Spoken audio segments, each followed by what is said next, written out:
The Martinitoren, or Martini Tower, is one of the most iconic and enduring landmarks in the Dutch city of Groningen.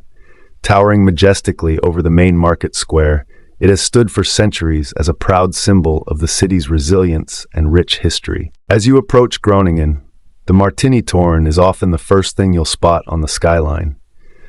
Known affectionately by locals as the Old Grey One, the tower has watched over the city center for hundreds of years, its shadow cast over the bustling square below.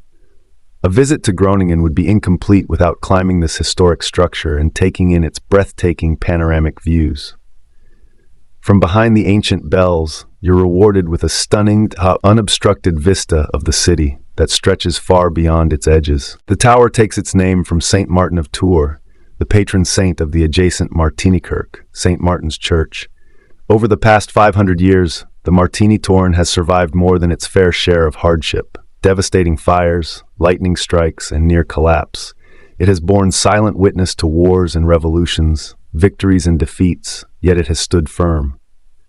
Today, at 97 meters tall, it remains the tallest building in Groningen and a beacon of its enduring spirit. In fact, the current Martinitoren is the third tower to occupy this site. The first, built in the 13th century, was a much smaller structure. The second tower met an unfortunate end in 1468, likely due to structural failure caused by age and weakness. The current version, completed in 1482, was constructed during the golden age of Gothic architecture in the Low Countries and has stood ever since. Climbing the Martinitoren is not for the faint of heart. There is no elevator, just a narrow, spiraling staircase of stone and wood. The ascent is challenging, and most visitors spend over an hour exploring the interior.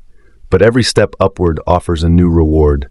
Vaulted ceilings of the Martini Church, intricately carved medieval ornaments, enormous flagpoles, and the resonant, time-worn bells that still ring out over the city. At 39 meters, you reach the first trans, where you can step outside and walk around the perimeter of the tower for your first panoramic glimpse.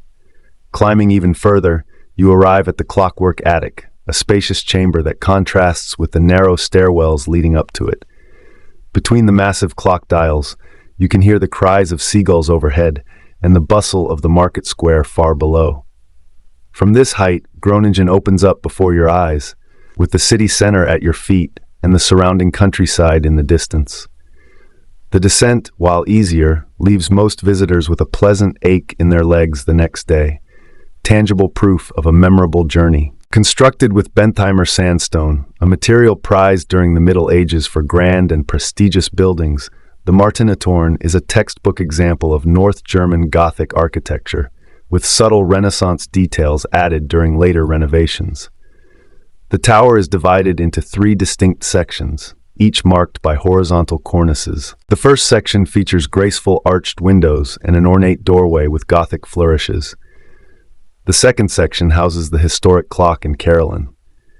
The third section is crowned with an elegant octagonal lantern and a slender spire. One of the tower's most treasured features is its carillon of over 50 bells, many of which were cast in the 17th century by the master bellmakers Hemony, whose work is renowned across Europe.